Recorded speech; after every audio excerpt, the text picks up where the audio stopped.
ప్రకృతిని నాశనం చేస్తున్నారు, చెట్లను నరికేస్తున్నారు, గ్లోబల్ వార్మింగ్ పెరిగిపోతుంది, టెంపరేచర్లు రోజు రోజుకి భూమి టెంపరేచర్ చాలా హెవీగా పెరిగిపోతుంది.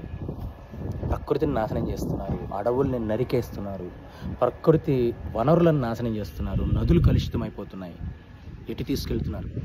వినాశకాలే విపరీత బుద్ధి. నెక్స్ట్ తరం ఎలా బ్రతుకుతుంది? నేను ఎందుకు రిపీటెడ్గా చెప్తున్నానంటే నెక్స్ట్ తరం ఎలా బ్రతుకుతుంది? రేపు నీ పిల్లవాడు మంచినీళ్ళు తాగద్దా? స్వచ్ఛమైన ఆక్సిజన్ పీల్చుకోవద్దా? రోగాలు బాడిన పరా? నీ మనవడు రేపు ఏం తాగుతాడు? ఇష్టం వచ్చినట్టు కలుషితం చేసేసి ఎక్కడ పడితే అక్కడ చెత్త వేసేసి ఒక సిస్టమేటిక్ లైఫ్ స్టైల్ ఉండదు.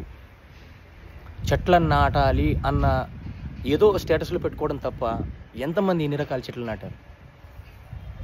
ఇష్టం వచ్చినట్లు పట్టణ ఆధునీకరణ, ఏమన్నా అంటే పట్టణ ఆధునీకరణ, ఇండస్ట్రియల్ డెవలప్మెంట్, న్యాచురల్ రిసోర్స్ని అన్ని నాశనం చేసేయాలి.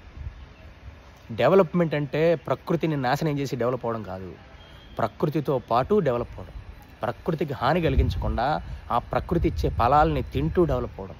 అంతేగాని చెట్టుతో సహా నరికేసేసి ఫలాలు లేకుండా నెక్స్ట్ తరాలకు ఆ ఫలాలు అందకుండా చేయడం కాదు డెవలప్మెంట్ అంటే. ఆలోచించండి ప్రతి ఒక్కరు, యూత్ ప్రతి ఒక్కరు రియలైజ్ అవ్వండి.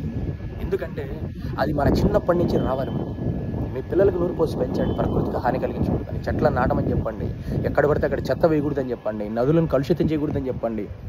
ఎందుకంటే రేపు వాళ్ళు చదువుకొని పెద్ద పెద్ద బిజినెస్లు పెట్టేటప్పుడు ప్రకృతికి హాని కలిగించకుండా బిజినెస్ చేస్తారు, ఆలోచిస్తారు. ప్రతి ఒక్కరూ ఆలోచించండి. We are the part of society, we are the part of society. ఈరోజు మనం ప్రకృతి ఇచ్చే ఫలాలను ఎలా తింటున్నామో, ప్యూర్ ఆక్సిజన్ని, మంచినీళ్ళని ఎలా తాగుతున్నామో రేపు మన మనవడికి కూడా కావాలి. 20 ఏళ్ల క్రితం ఎలా ఉంది, 30 ఏళ్ల క్రితం ఎలా ఉంది, ఇప్పుడు ఎలా ఉంది? ఎక్కడ పడితే అక్కడ చెత్త వేసేసి చెట్లను నరికేసి నాశనం చేసేసారు మొత్తం. ఆలోచించండి, ఇప్పటికైనా రియలైజ్ అవ్వండి.